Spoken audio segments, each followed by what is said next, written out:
Jury selection is set to continue this week with detailed questioning of 250 would-be jurors by the judge, prosecutors, and Jackson's lawyers in the Michael Jackson molestation trial. After the jury is picked, the trial itself could last up to 6 months, and it could get ugly as at least one Jackson accuser is set to testify about very personal details in the entertainer's life. No one is watching the case closer than Michael Jackson's own mother, who may be his best and most articulate defender. I spent a day with her and her family at her California home, and in this exclusive interview, you'll see an amazing woman and a heartbroken mother who stands by her son. We begin with the raid on Neverland.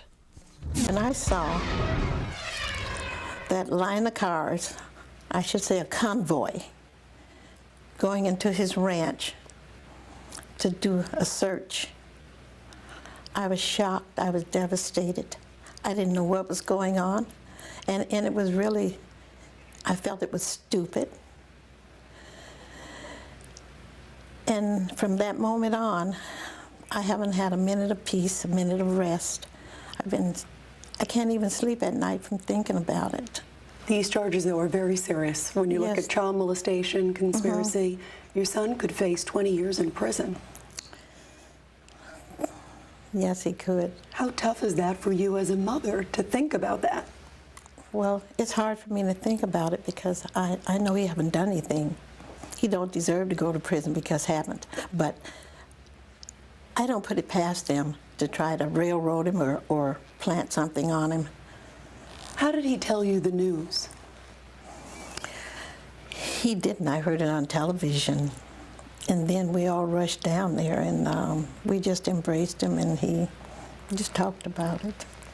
Does your son, Michael, open himself up to criticism at all? Because he admitted in that video, in the Bashir video, that he shares a bed with children, and a lot of people say that's not appropriate.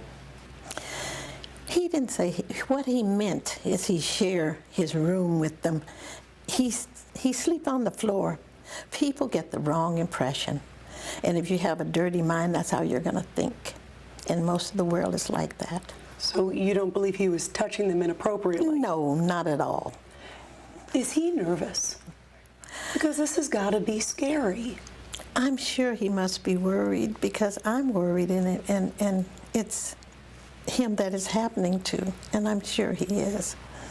How sure are you that your son is not a child molester? 100% sure. No doubt in your mind? No doubt in my mind. And why do you believe that? I believe that for one reason. I know his character. I raised my son, and I raised him well. Just because he loved children, that don't mean you don't molest anything that you love or hurt anything that you love. And my son haven't done anything like that. Did your son look you in the eye and say, I didn't do this? Yes, yes, he sure has. And I know he didn't do it. And he told me, Mother, I would never do a thing like that. Have you seen a change in him since he's been accused this time around? This has got to change somebody. Yes, I've seen a change in him. He's not around children as much. Do you plan to go to the court when you can? Yes, I'm planning to be there all the time. It's not fair that the judge won't let us go in now. I don't think it's fair. Do you think he can get a fair trial in Santa Maria? No, not at all. Not at all. Do you think the trial should be moved to somewhere else? Yes, I do. Do you feel Santa Maria is too conservative of a community? Probably. Probably. For an African-American man in Santa Maria, it would be tough? Probably. And I hear there's a lot of skinheads down in that area. And there's a lot of, what do you say, Aryan Nation or something. And I hear that Snutten's son is one. Who is he most angry with of all this? I think it's Tom Sneddon, because he knows it's a personal vendetta that Tom Sneddon has against him. Are you worried that these charges are always going to stain your son for the rest of his life? I know they will. And we're going to have a lot more with Michael's mother, Katherine, an amazing woman, in just a few minutes. But first, let's quickly bring in our panel. We've got former San Francisco Assistant DA Jim Hammer, who is in the court this week, also criminal defense attorney Steve Crone, former O.J. Simpson jury consultant Richard Gabriel, and joining us right now on the phone from the Jackson family home is Jackson family attorney Deb Opry. Deb, first of all, Katherine is an amazing defender. I mean, if Michael's going to be half as good as she is if he takes the stand, he's going to be effective. Katherine could only be the mother of Michael Jackson. She spoke from her heart, and I think her words are her words, and I was very taken with him, as I'm sure the public is taken with them. I don't know what else to say other than they were the words of a mother. Yeah, absolutely. And she was just an amazing woman. I was very impressed with her. You know, Jim, what about the aspect of a fair trial? She hit on something. And if you look, you were in court this week. All the folks in there, I mean, hundreds of them, very few minorities. Can Michael Jackson get a fair trial? I think that's a really good question. We're only going to start to find out in the next week or two. That was a very touching interview, and you could feel really the pain in her. But when you walk into that courtroom, Rita, you can see that there's literally a handful of African Americans out of hundreds and hundreds of jurors. That is the makeup of Santa Barbara County. I think it only has 3 or 4% African Americans. This was a largely white, middle-class, working-class jury. And Rita, the question for me is, can those kind of people even relate to Michael Jackson, who seems so different than anybody else in that courtroom? Yeah, and Richard Gabriel, let me show you some of the questions. First of all, the jury got a questionnaire, and I want to start with the first one about sexual behavior. This is one of the questions. Have you or any relative or close friend ever been the victim of inappropriate sexual behavior of any kind? Richard, do you want someone like that on the jury if you're the prosecutor or not? Well, it really can cut both ways. I think for the most part, prosecutors do want that because those people have been victimized. They're highly sensitized to what could be inappropriate contact, and it's such a highly charged emotional issue for those particular people. But those are people also who could have been very seriously abused and also can look very harshly on an accuser and say, I know I was abused. I'm not sure this young man actually meets the criteria for somebody who actually has been abused. No, so they can be very judgmental. Great points. Let me show another question, and this is for Steve Crone, but let me show one of the jury questionnaire questions. It is, how much news have you read or watched about the current Michael Jackson case? And Katherine points this out. I mean, I don't think there's anybody in America who hasn't heard about the Michael Jackson case, and that could cut both ways. It could be someone who's caught up in his celebrity, but it has to be someone, Steve, for this man to get a fair trial, someone who's not caught up with emotion and who only looks at the facts. You're right, Rita. And one thing that hasn't been discussed tonight is that Tom Mesereau, who's a fine lawyer, never made a motion to change venue. We know in the Scott Peterson case that Mark Garagos did, and it was changed. Now, he's not in a position to now complain about the makeup of the jury panel, given the fact that he didn't do anything to try and change it. And again, he's not necessarily complaining. Maybe he sees something in this jury. Maybe he's looking for someone who feels that they were railroaded by the government and can understand Michael's sense that he feels railroaded. And I would suggest that you're correct, Rita. And Tom Mesereau may just feel that the people in that area might be more sympathetic to Michael Jackson, even if they are not African Americans, and there are very few minorities. He made that decision, and he decided not to move to change venue, and obviously it was a tactical decision. All right, guys. And Deb, hold on to that thought, because we're going to have a lot more. In fact, up next, a rare glimpse inside the Jackson family home, plus much more of my exclusive interview with this amazing woman, Michael's mom.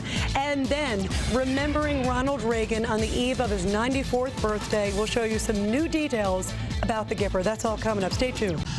Michael Jackson spent his early childhood years in Gary, Indiana, but spent most of his growing up at a beautiful home in Encino, California, just outside of L.A. His sister-in-law gave us an exclusive tour of what it was like growing up Jackson. Take a look. So we're now in a loft over the garage. Yes. This is amazing, this photo here. This is Michael. Yes, he must have been like 9 years old there. And this was his special room.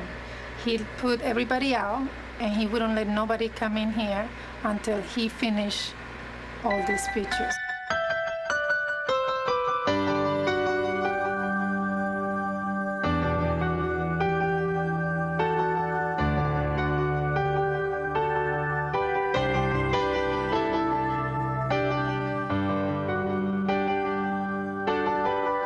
right here it says, to take a picture is to capture a moment, to stop time, to preserve the way we were. He wrote this? Yes. It's really beautiful.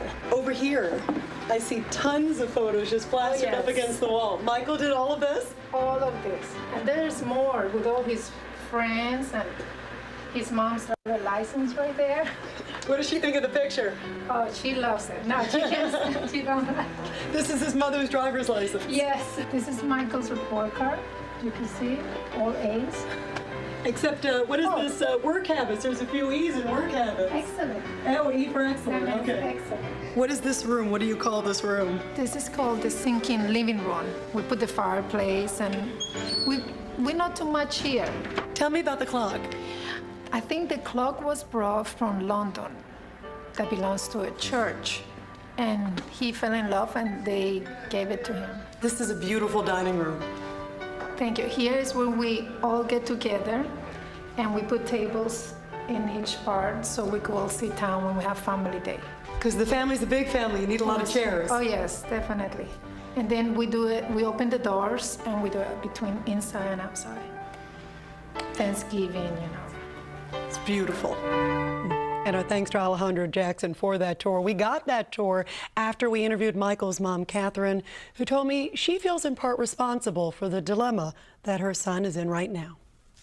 I always feel that I didn't prepare my children for the real world, and I kept them in most of the time.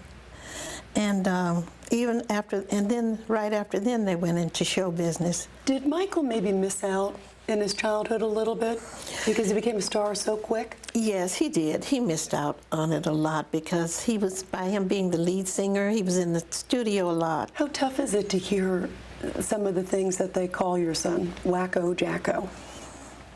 That's got to cut like a knife. Gosh, yes it does. If my son was wacko, he wouldn't be where he is today.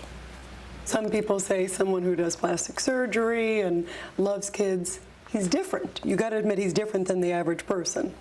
Yeah, he's different because I think he's a good person. He's had plastic surgery, so what? A lot of people have had plastic surgery. His face is whitened because he's had the disease, and instead of having it spotted like a cow or something like that, he just decided to just do the whole thing because he could afford to do it. Does he love children so much? Because I've been told he feels so, I guess, burned by adults, whether it's managers, financial advisors, everyone trying to kind of use him. Everybody, oh yes, they do. Do you feel he loves children because there's an innocence about them? Yes. That adults don't have? Yes. And he feels used by managers and financial advisors, so he turns to children because he feels they're the only ones he can trust. Is that true? That's true. Do you have a close relationship with him? We talk on the phone for hours sometime when he calls, you know, and we just talk about things, different things. And you're going to be by your son all the way? Yeah, of course. He's my son, and I love him. Incredible lady. Our thanks to Katherine Jackson. Let's bring back in our panel, and I want to go to Deb Opry, who's at the family home right now. Deb, you know what I was so struck by after spending the day with Katherine and everyone else there? Just the deep love that that family has. And there's a much stronger bond, Deb, that the mom has with Michael that I think anyone's ever imagined. She was telling me that they talk on the phone all the time. They're really close. You know, Rita, I'm just going to be blunt because that's my personality. I am sick of hearing these reporters and media people saying, I know they don't like each other, they turn on each other, they're not close. These people don't know what they're talking about, and a lot of these reporters have made careers for themselves coming up with this garbage. I'm a prime witness to tell you, in the time I've known the Jackson family, they are incredible. They love each other. I don't know how many more times I can tell you that. You will not meet a closer family than the Jackson family. And I saw that love. I mean, it was really beautiful. Jim, you know, you've dealt with a lot of cases. It is gut-wrenching for a family. And, you know, when I looked at Katherine and said, how tough is it going to be to hear these accusations? That is I'll so tell you, tough. my My heart goes out to her. I think that interview was very powerful, Rita, and I've got to think, and I'll just say it, I think all this is part of a media strategy to possibly affect jurors and remind people about the good things about Michael Jackson.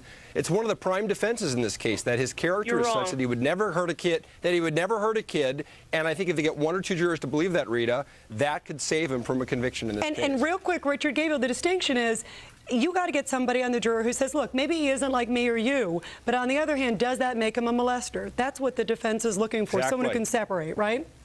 They're trying to create a balance of information. For the most part, they've heard so much about his eccentricities and his strange behavior.